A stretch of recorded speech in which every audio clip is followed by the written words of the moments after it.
I think actually most of our customers, literally like 20 to 30% of their pipeline literally comes from AI search today. So like ignoring that channel was a bit of a stupid mistake. If you believe inside these AI search engines, what do they pull from? Well, they pull from more than just SEO content. So like if you're an SEO and your task is to get mentioned inside that new AI search engine, I think it's just pretty clear, like you have to be focusing on more stuff. If there's SEO agencies like right now who, for example, don't want to add on Reddit because it's too complex, don't want to add on YouTube, that's fine. But in that case, you're at least going to have to be the SEO team who has the brains to at least say, well, we need to think about with you guys, suggest the idea that you need to build a YouTube function to actually be able to maybe get more coverage. But like if you're still focused on just your traditional blog, just your product pages, and you aren't really adding nothing new, like I truly think like that's a real problem. Welcome to the Agency Growth Series, the podcast dedicated to setting up, running, and scaling your SEO agency. Hi, everyone, and welcome back to our first 2026 episode of the Agency Growth Series. And today I have the pleasure of talking to Jules Davies, who is the founder of Scalerrs, an SEO agency that specialized in SaaS and focused on search everywhere optimization. And today we'll be talking about that. We'll be talking about beyond Google, how smart agencies are winning with search everywhere optimization. Hi, Jules, and welcome to the podcast. Great to have me on. Thanks, Ben, for inviting me. Yeah, my pleasure. My first question to you is regarding search everywhere optimization. How do you actually define search everywhere optimization, and what's the clearest way to explain it to a client who's never heard of that term before? Definitely. So I think the first way to define it is to first of all have a think about why are we talking about this term in the first place. Okay, so if you want to motto, if you want to call it like that, basically is that if you look at Google today in terms of a landscape, let's take a very simple keyword. Let's take how to do SEO. You search that keyword on Google today, you will literally be saying Google results in terms of like traditional blog posts and guides showing you how to do SEO, so informational content. You'll also probably have a Reddit thread there ranking. You might even have the discussions and forums box on Google, and you'll probably also have YouTube video carousels, probably for that search term. And in B2B, like literally you see these recurring types of content showing up. You got like traditional SEO content, you've got like Reddit content, you got YouTube. And let's say you were not in B2B, not in SaaS, let's say you're in travel, for example, you might see short form videos popping up like Instagram, like TikTok, etc. So very simply said is like that search term, search everywhere optimization, comes from the perspective of like Google are literally showing many more types of content in the SERP, and it isn't just basically Google content. So if you do a very simple, just like math equation of like saying to yourself, before there was like maybe like 10 normal Google pages ranking, now there's maybe only 5 because actually there's Reddit results and YouTube, etc. You're literally missing out on like 50% less of clicks, not to mention all the different AI search boxes, etc., taking up visibility. So that search term, search everywhere optimization, comes from the perspective of like literally on search, there are multiple types of content showing. And if you optimize for multiple of them, you're basically capturing more of that existing traffic going into those existing sources. Very clear. And how did you start to position your agency in this way? Was it from market demand, or was it something that you've seen happening from a while back? Was it always the case that you were specialized in search everywhere optimization across all these different channels? Yeah, that's a great question. So we weren't actually, and it was actually probably tying back to last year, actually last summer. So I don't know if you remember, but like when AI search was starting to go crazy, a lot of customers were starting to go quite negative against the whole narrative of just doing SEO, just in terms of like just doing blogs, etc. They were like, no, this has got to change. The landscape's completely changing. AI search is pulling from different stuff. And the whole narrative of the market was like very against that, basically. So I would say a lot of us included, were very forced into thinking differently in terms of like customers had very different expectations, but we were already luckily leaning into that. So we were already doing initiatives, for example, on Reddit, and we'd already suggested to customers to have a look into YouTube, for example, because for us, it was pretty simple. There was 2 roads to take. Either, which a lot of our let's say like other fellow agencies which are like in the same vertical as us have done, like they've said to themselves like, okay, our clients are losing clicks, we know we need to get AI search, sure, but like the PPC results are getting traffic, so like we're going to start offering PPC, and we're going to do like combined blended search, they've called it, right? Like PPC ads, etc. We said to ourselves like, that's a very different skill set to organic in hindsight. Like that's a paid ad skill. I wouldn't really know how to go about that. And I want to keep the organic DNA in terms of like what Scalerrs was. So I was like, okay, I don't want to go that route. I want to optimize for Google and I optimize for AI search. And literally, it was very clear to like AI search is literally pulling from same sources of content, which are like showing literally on Google. So we just said to ourselves, like, okay, let's make a soft pivot little by little. But we just knew that very simply said, the more eyeballs we can soak up across Google, the more customers are going to get results. And we started doing a few pilots with different like customers. And I think like all agencies usually have like what we call like legacy customers, which usually trust them so much, but they'll trust every single direction and like new idea they have. So we started with our legacy customers saying like, hey, we believe we should focus on this. Are you open to it? Yes, they are. Cool. And then we just started doing it. We started getting results and we're like, cool. There's demand for this in the sense of like it's working and we're starting to see more of the market kind of like want to do these new strategies. In that case, we can offer that to more people basically. So that was kind of how we got started with a long-winded story, but like that's how it initially got going, in other words. How has your team evolved to cater to these needs and to Yeah. these new Oh, channels? Did you have to oh, upskill, hire? Do you work with maybe like outsourced agencies and freelancers for this? well, great question. So like 225 was a painful year for us because we had to change so much internally in terms of like how we're doing stuff. So both like on the SEO team, I was also very frank with them in terms of like, look, AI search, there's new skill sets, there's new stuff, there's you guys need to be thinking about, whether that be tools, whether that be like what AI search is picking up on. So like AI search, for example, is picking up on doc folders, for example. It's even picking up on case studies you have on the website. It's picking up on sentiments that you have actually inside your content. So like those are new skill sets like I had to bring to the table in terms of like to the SEO team, like, hey, we have to start thinking about this and we have to adapt. So that's new for SEOs in general. So the SEO had to go through upskilling team. Then after we obviously Reddit was a whole new function, and that actually we did a trial with freelancers to start with. Like, can we try and work around with this and see how it works? Turns out, no, we had to straight away go internal, and we actually brought on someone full time who's in that field, and we've now got like 4 people actually just on the Reddit team. So like that, we had to build it internally, and then YouTube though, specifically that part, we've actually managed to do that also internally, but it's a small part of our business basically. So one person who was on the SEO team has transitioned over to YouTube, and I was just lucky that one person was actually super passionate about YouTube and literally was learning about that skill set on the weekend and like just really enjoyed that channel. So it was a good transition. So in other words, it's gone through internal, everything that's been internalized, but we've had to go through a lot of upskilling basically to get the agency there. But like those are a lot more different skill sets, and I think also looking at our landscape in terms of like different like other agencies which are in that field, I think they haven't gone that route because that was so painful to actually go through. So I think that's the reason being. But like, yeah, it asked a lot of changes internally for sure.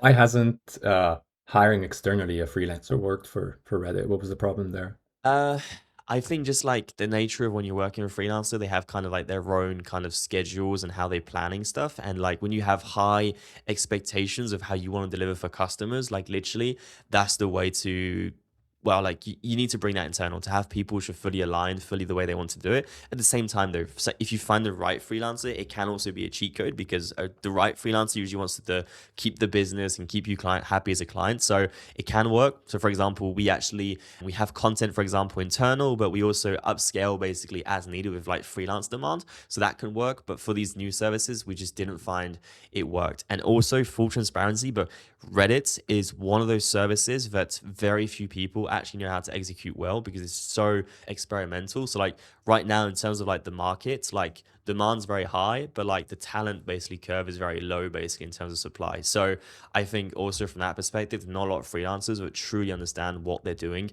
to the best possible degree, I'd say as well. Yeah.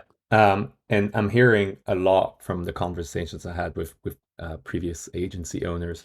You know, they when they come into working with a client, there's already sometimes agencies that are specializing across all these channels that you're specializing in. When that happens and a client wants to work with you and you come in and you see they're already working maybe with an agency for Reddit or for YouTube, how do you combine that with what you're focusing on, which is that all of your talent is actually in-house, and how does that work in that particular situation?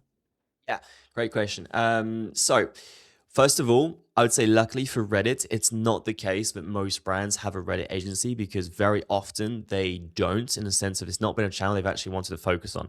And I'll also be fully transparent. Most companies that have picked up basically Reddit, they didn't pick it up from the perspective of like, oh, we want to build a community on Reddit. They picked it up because they're like, hey, we believe there are community conversations happening on Reddit which are fueling AI search. We want to be part of them in the bigger goal of AI search. So I would say like us having a DNA of like AI search, that's obviously been like the first initial motivation to get a Reddit agency basically on board. So that's been the first reason and motivation there. Reddit wasn't that tricky. We have had it with YouTube actually, but to be very transparent, like we're in it for the success of our customers. So like if our customers are getting success with the agency they're working with, like we've always been very happy to actually keep collaborating with that agency and like saying, hey, well, if these guys have like, planned their YouTube strategy, perfect. Well, we'll suggest certain ideas, which from like an SEO coverage, they could cover as well, whether that be to win a spot in the SERPs or whether that be to just get more LMM coverage, whatever it is. But like we're happy to collaborate, at the end of the day.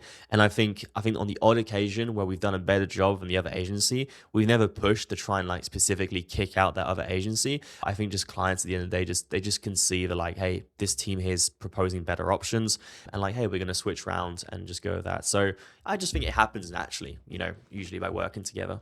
Yeah, this leads well into my next question, which is about vetting clients. So when you're working with clients and you have all these different agencies, as you said, and you have to collaborate or not collaborate, but what does a client actually need in place before this approach for search everywhere optimization becomes realistic? So go on, let's talk about SaaS if you want to, but at the end of the day, it's applicable to any other company. So the first thing to say to yourself is like, if you want to get into search, I think one of the biggest filters is like, is our TAM big enough to actually agree that search is going to be something we want to focus on? So when I mean TAM, I mean like your products, your customer journey, does it make sense to actually go after it from a search perspective in terms of like, we have enough on the bottom of the funnel, we have enough basically on the middle of the funnel, etc. So let me take a very simple example. Let's say you're um, cool. Let's take an example everyone here can understand. Let's say your SEO software, right? There are so many different variations of like SEO features, which like bottom of funnel are going to get coverage inside AI search. So like, what's the best keyword rank tracking tool? What's the best technical SEO tool? What's the best local SEO tool? Like, there's so many different angles to go after. So like, that leaves a lot of room.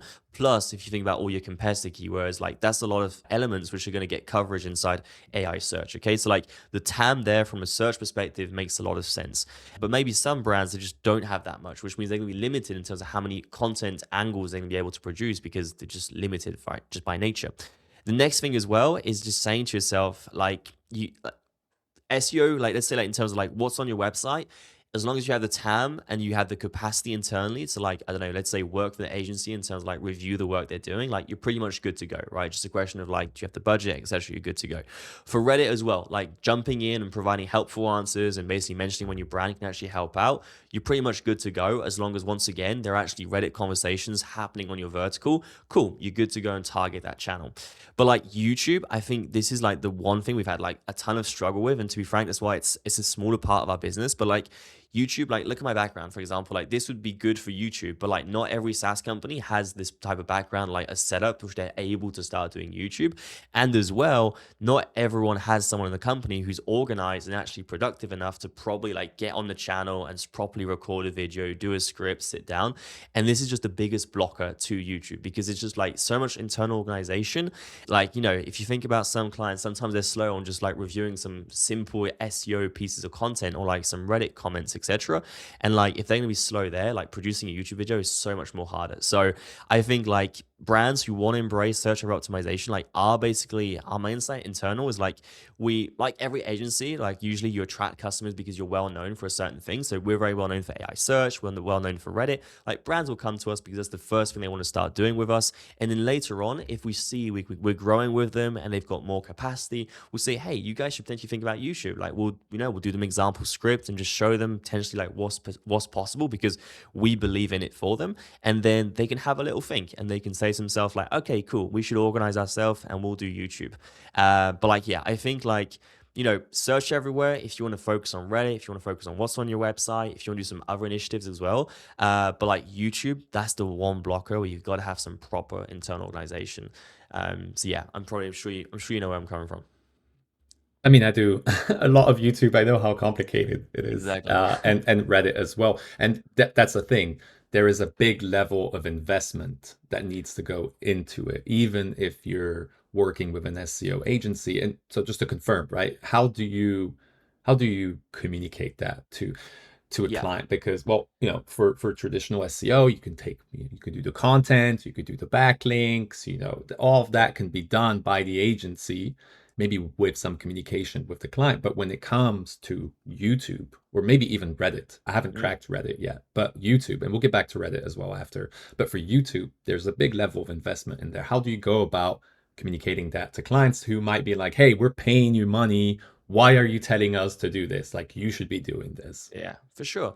Well, I mean, YouTube, the what usually it's not too much of a blocker on at least like the creation because customers usually want to be the face of their own brand. They don't really want usually to they understand like they're the ones who are behind the brand. They should probably be the ones recording the videos. So that's relatively fine. Like an internal blocker they'll usually accept.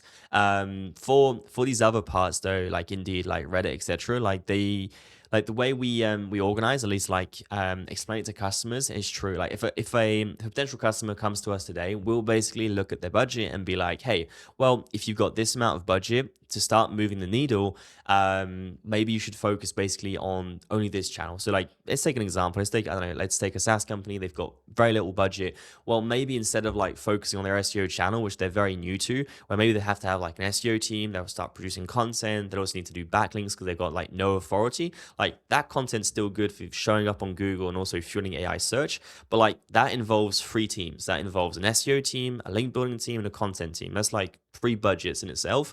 But if you were, for example, just to say to yourself, okay, there are Reddit threads already ranking in Google for the target keywords we care about. Let's basically write thoughtful Reddit comments, which actually we can, say, hey, I'm from X team on the product side, etc. I think you should check out this. We've seen it help out with this specific feature. Like you can come in and provide those helpful answers, those comments, and directly benefit from that same visibility already existing. So the way we organize it for customers like who trying to understand, like, okay, how do we tackle search every optimization? It's a question of saying to yourself, like, okay, what budget am I working with? And like what channels make sense to activate more or less now or later on? And but it's also a difficult conversation also, Benjamin, because like at the same time, I think like so many brands just don't realize right now, but the barrier to entry for organic and just kind of AI search is just like increasing further and further. And it's like, well, if you've got no coverage across your own website, your own blog, then after it's like your competitor blogs, and after it's YouTube, and after it's Reddit, it's like so many sources, and it's like so much more coverage compared to before. It's like, well, the only thing for organic is just do blog content and product pages and links. It's pretty simple. So that's how we structure internally. Is that helpful? Yeah, for sure. I'm just curious to know. You talk about all these different channels.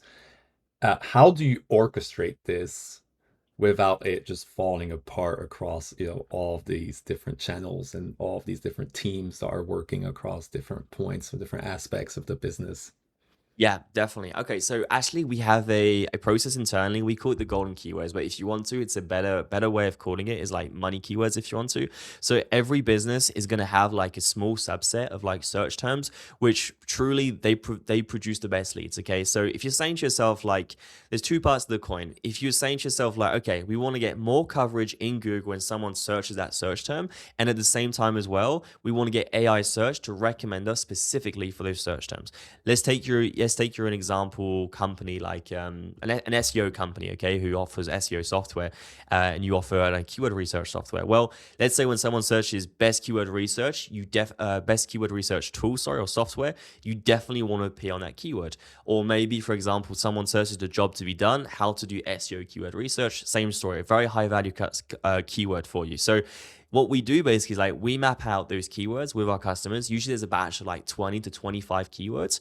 And then we say to ourselves, we across like whoever team's involved, okay, so it's separate teams in terms of like there's the SEO team, there's a Reddit team, if there's YouTube, there's the YouTube, it's like different teams, like different people. But very simply said, is like they align the strategy all together around the core keyword. So that means that if the SEO team, they're focused on that keyword, they're going to create the product page, they're going to create after the blog post on best keyword research search tools, etc. They're going to focus on that cluster. They'll build links to those pages. Okay, cool. That's the SEO side. And then the Reddit team will basically spot which Reddit threads are actually ranking for that topic, which ones should we basically target, which ones are getting AI search coverage. They'll target those ones. And in the YouTube team, we'll be like, okay, cool. I'm going to create also a YouTube video on how to do SaaS keyword research, what are the best keyword research tools. So usually the way to align it in terms of at least like high level strategy is to say to yourself, okay, cool. Are we not spreading our efforts across way too many content points, but versus instead of like having like common North Stars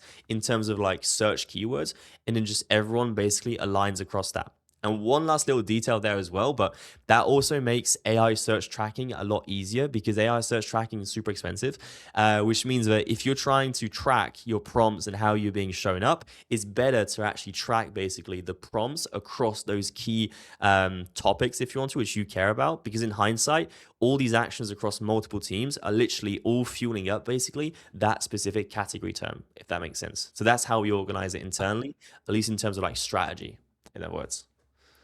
And how do you report actually on the success of these different channels where reporting isn't as straightforward as, say, like a ranking in Google? Yeah, definitely. Okay, so that's a great question. So there's a few different things. I would definitely say it's been a bit messy across different times because there's so many different data points, right? So SEO is pretty simple. Like I'm not going to dive into that one. Just like clicks, organic growth, and keyword positions, etc. Mhm. Like okay, easy.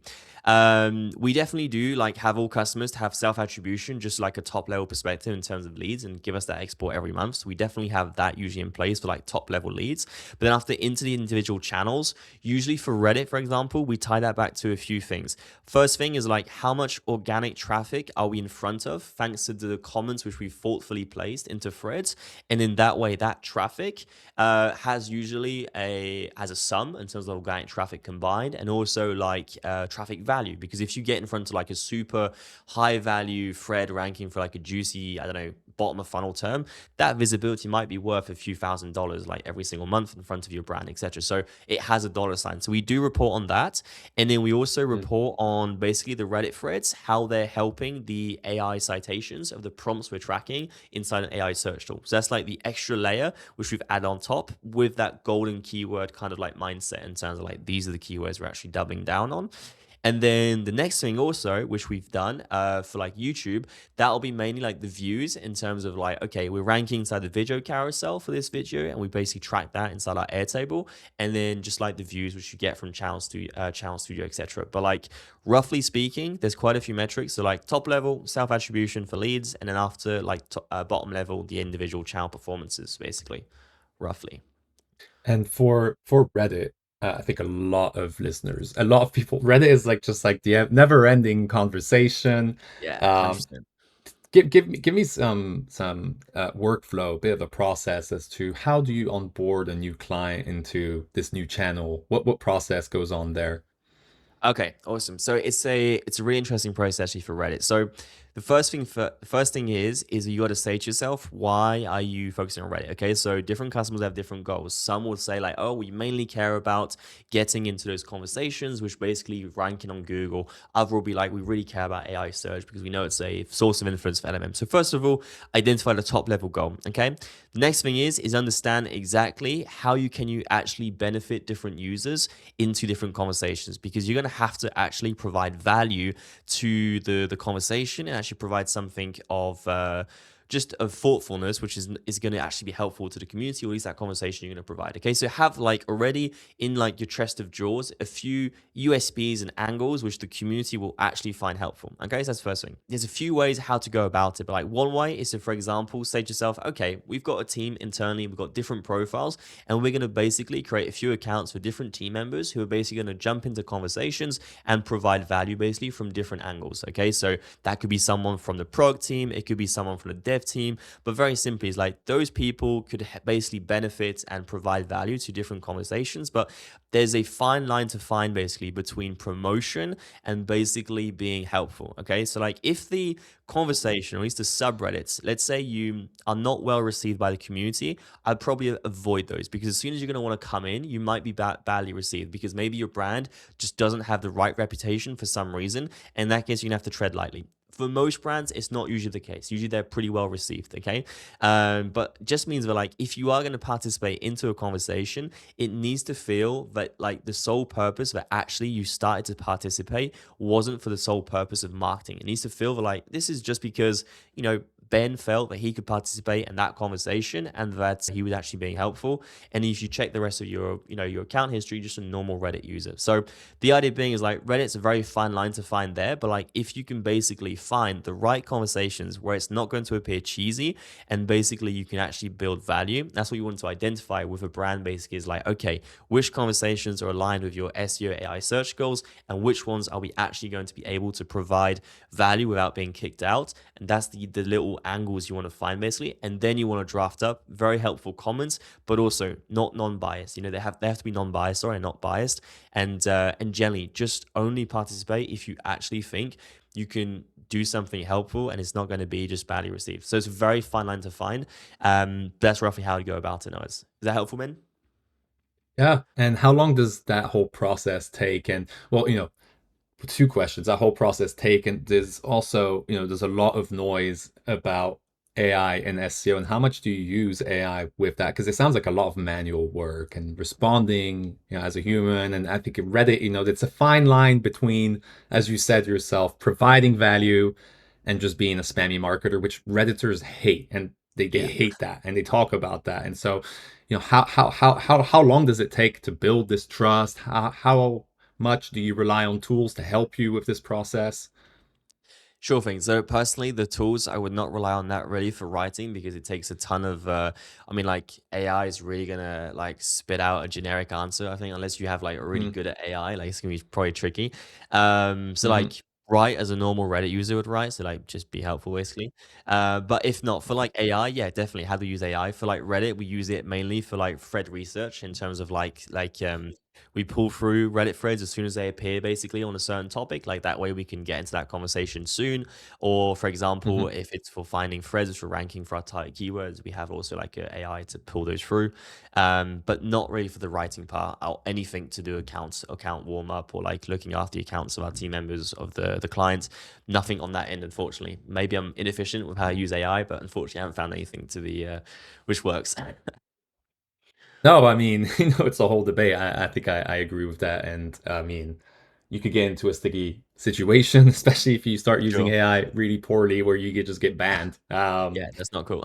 And yeah, it's very difficult to do. I mean, I think everyone's going to relate to this, finding a way in which you can get yourself in those conversations. What I've noticed, and this is maybe a bit of a tangent, is that even when you do get into some of those threads and those conversations, for some reason on like ChatGPT or these different LLMs, even if you're part of the response in the thread, they will choose to ignore the brand in the response. Have you noticed that as well, just as a side note? And I don't understand how that happens. Is that something as well you've noticed whereby, okay, yeah, we've worked on your Reddit SEO and you're being shown now across, all these different threads and people upvoting the comments and everything, but still hasn't translated over into visibility into ChatGPT. And then you have to say to yourself, okay, well, what is going on here? Yeah, definitely. Well, I think that one's pretty simple. Just that, like, I think people overlook the fact that like Reddit is literally only one part of the puzzle. So it's not because you got the Reddit Mhm. influence there, but have you got influence after across the blog post ranking Mhm. across J2? If that's like if that's got lots of reviews, is it YouTube also being pulled through? Mhm. So like I think just brands just overlook like Reddit's just one part of the puzzle, and it's like it's cool if you mention there, but like once again, it's gonna be like maybe today it's not being mentioned, maybe tomorrow will be mentioned, but once again, one part of the puzzle. So if you're not doing the rest of the parts of the puzzle, there's a good chance it might not have the full picture for the AI inclusion. Basically, I think. So just going into a Reddit thread and just commenting the brand name is not going to work It's not then. gonna it's like not a silver bullet for sure. One part of it though, for sure. Um, Yeah, well, good to know. That's why we tried it first. It never worked. Anyway, yeah, I'll reach out to you with maybe some of the successes of the blockers we see with Reddit. A very difficult game, and actually talking to the last agency that specializes in AI SEO, they said themselves they don't even want to touch Reddit with a 10-foot pole because of how Yeah, complicated it is to work there and how time consuming exactly. it is to work there. So, very courageous work to go into that. Search everywhere optimization sounds great. incorporates all of these different channels, and it's so particular and unique to each client. How do you go about pricing this offering, and Yeah. how do you distinguish, you know, genuine service expansion from just doing more work across different channels for a client? This is a great question, actually. It's first of all, this is the way to think about it. So if anybody here is like more of like a, yeah, like first of all is like services in terms of like if you're adding Reddit, that's a whole nother team. Like that's literally like I'm employing Reddit strategists, I'm employing Reddit writers, and heads up, like these people aren't cheap. Like usually they've got a good skill and they know it's a good skill. So like that's a whole team altogether. So like if you're buying that service, you're buying a new service line. I'm not putting that under our current scope because that's definitely like outside of what we're doing. That's something completely new. Same for YouTube. I mean, literally YouTube, you're gonna hire, a YouTube strategist to do scripts. You're gonna hire after a thumbnail designer that has a cost. Who knows if you're doing editing, that's literally a video editor. Like this is literally like other service lines. So if ever someone wants to add that on, that is definitely like another service line. That's why like when people come initially, we have a look at their budget and like, well, okay, given your search landscape, what you guys want to do, like I just recommend you guys start here and then we build up, and then as we gain more trust, we can add on different parts basically. So definitely like in terms of like that first element there, like Reddit, YouTube, pretty clear there's different service lines. One where there's a little bit right now of a bit of a fluff, a gray area, sorry, which is a little bit it's a little bit blurry, I would say, is actually the SEO, where we've added on a bunch of new responsibilities like AI search. And we have, for example, added on the cost of like AI search tooling because it's quite expensive. So like added that onto our customers who have been happy to pay. But at the same time, actually, we're doing more work trying to optimize for AI search versus doing, for example, just our traditional SEO on Google, which is a point for us, which I think we're going to have to increase like roughly our time allocated and like retainer on just like the SEO team, because technically like now instead of the SEO team just focusing on ranking blog posts and picking link building targets and doing like on page and those like optimizations, like they're also thinking about, okay, these prompts, where are they pulling from? Oh, they're missing data inside the doc folder, so I've got to spend time to analyze what's left in the doc folder which isn't being talked about. Or maybe, for example, there's integrations the prompts are actually using which those integrations aren't being talked about on the product page. I need to add those integrations here. Or maybe, for example, we're not being well cited inside these prompts, this industry or for this business type size, and that's because we don't have enough case studies on the website showing we're a good fit for these industries and a good fit for these types of customers. So like there's a bunch of different like scopes, in other words, like which is involved for AI search. So I think that's an area where we right now are a little bit in a bit of a scope creep, in the sense of like we've had our traditional just normal SEO customers, we've said to them like, hey, SEO, the team is going to look after AI search, and we haven't really like just said to them like, hey, we need to increase how much time. But I think for like new customers, there's something I've considered like, hey, we need to allocate more time and just communicate that there's more effort involved, and also just communicate that to existing customers. So I think like pretty clear, like all the rest is a different service line. You've got to pay more. But like right now, the one that's a little bit blurry is the one with like the SEO and the AI search part, kind of like strategy part. Yeah, that's my perspective at least. Yeah, we're still navigating that whole transition Yeah, over. And exactly. speaking of the transition, do you think that, because some people, I mean, I feel like now it's kind of okay, this search everywhere optimization with, the acronym is SEO, but there's still a big gap between people who say, well, it's just SEO, and other people who say, well, it is SEO, but there's more to it. And there's some agencies I still see on their websites, they refuse to really partake in this new type of trend, and people talk about it on LinkedIn as if, this is, it's all BS and it's just SEO. Do you think that these SEO agencies are going to get left behind in the future? Yeah, I mean, to be to be honest, it's such a debate, and I honestly don't understand why it's a debate. I think probably the nature of SEOs can be a bit too nerdy sometimes, to be frank. But anyway, separate debate that one. But like, for me, it's not a debate in terms of like, um, I think we should all have a fundamental agreement for like SEOs until date. Like, unless my knowledge is completely wrong, but like all the SEOs I know, they've always focused on product pages, service pages, blog content, And that's it. They didn't focus on like, oh, we should look into our J2 presence. We should look into our presence on YouTube and like our third-party listicle mentions. Like all this other stuff usually belong to other teams, and SEOs didn't think 1 second about coordinating it. But like if you agree that AI search engines in terms of like ChatGPT and Claude, whatever, are going to eat up market share, which is pretty clear, just look at the numbers, like they're eating up market share. I think actually most of our customers, literally like 20 to 30% of their pipeline literally comes from AI search today. So like ignoring that channel was a bit of a stupid mistake.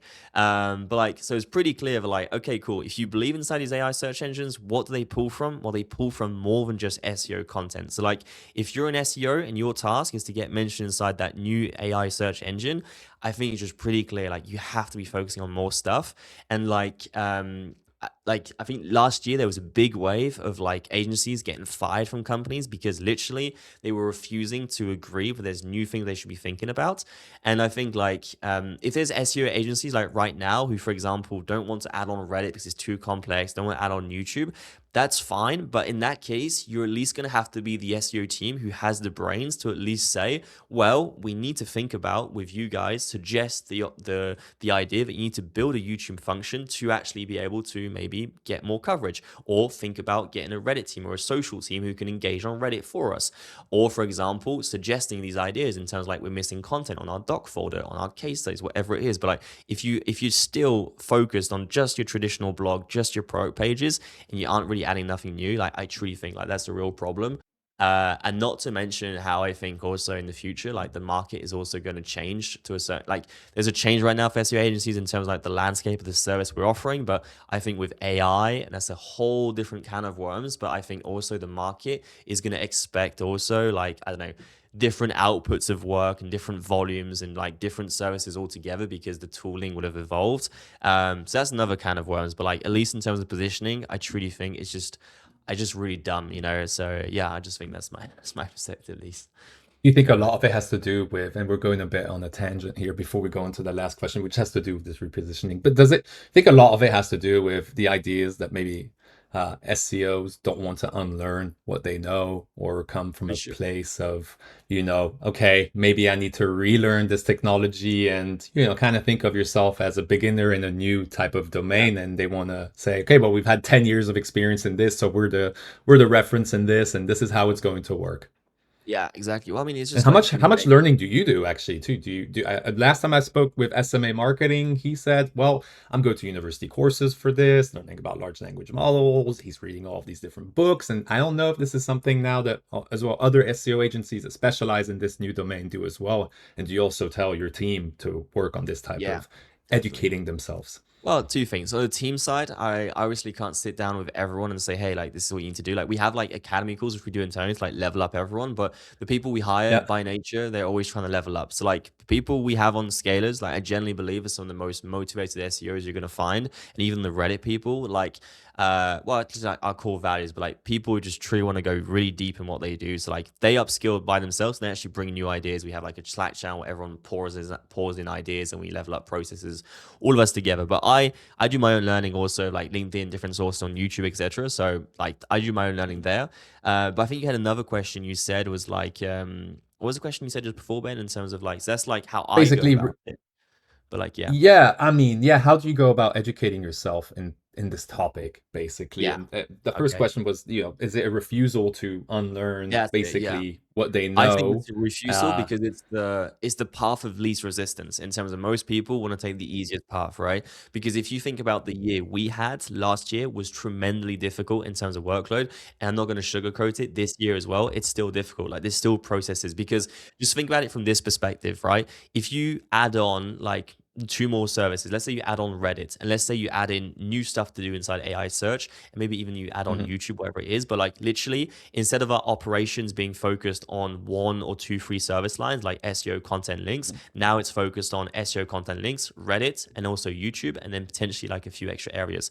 So it means that like we've doubled a lot of like focuses and stuff to work on, even like reporting, etc. So yeah, it definitely means like that's super painful. But at the same time, we've grown like we grew 300% last year. So like I went mhm. from I saw a that. struggling market to actually growing 300%. So it's like that was a very difficult decision, but also Yep. like literally like no offense to anybody like other agencies, but like if you compare us, for example, to another agency, but like we're kind of like, but it's not a one-to-one comparison because that other agency won't be doing the work we'll be doing. So it's pretty clear they'll be Mhm. like, well, you guys are offering something very different. So that's also which has helped us a lot. So definitely, I think most SEOs and people in the market is because it's extremely difficult to do that change. I think that, I mean, I personally was nearly that mindset of the person you shared before. Was like, I don't even want to touch Reddit. It's so damn complex, and it was so damn Mhm. complex. But it's because it's so damn complex. But we decided to like crack it, and then after basically like that also helped us a lot, basically. So yeah, it's the path of least resistance, I think. You know.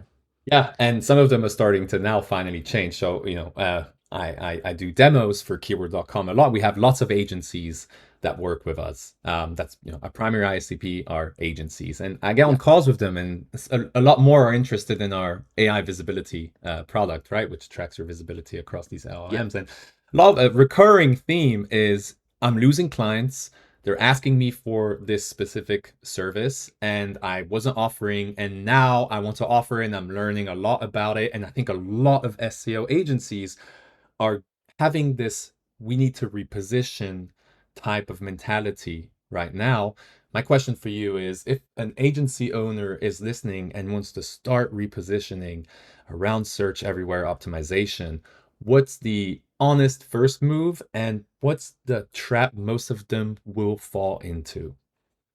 For sure. I mean, the first move is saying to yourself, what vertical are we actually in and what makes the most sense? Because literally, I'm talking about Reddit, but that makes the most sense for us in SaaS and B2B, etc. But like, let's say, for example, you focus on travel companies, well, maybe actually you should think about how can your team incentive learn the skills of social search in terms of like TikTok SEO and then after Instagram SEO, etc. Because literally those platforms are becoming a search engine for where Gen Z is looking for like best places to go in Rome, etc. So like it really depends in terms of like who are you as an agency and where are the channels which actually make sense for your customer base.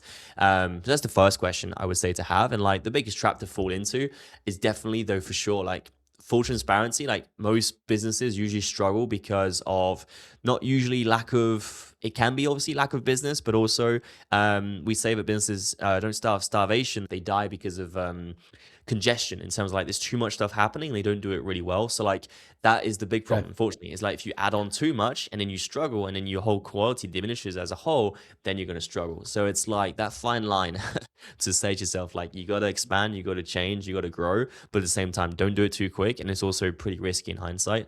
But it's also pretty risky not to do anything as well. So it's like, not much of a choice. Exactly. I think it's, yeah, more risk to inaction than action here. Exactly. Well, that was super insightful. Those are all of my questions. Thank you so much for joining me for this podcast. I learned a lot, and I think our listeners will learn a lot as well. I will obviously attach your LinkedIn. So Jules Davies from Scalerrs with 2Rs.co. And if you have any parting words before we end this call. No, awesome. Like, really appreciate you having me on, Benjamin. And yeah, no, hopefully the listeners would have got some few ideas, and hopefully I shared some good ideas. And I think anybody in SEO should be thinking about search everywhere. I think it makes also a new career development path in terms of like new skill sets. So it's pretty cool. So thank you so much.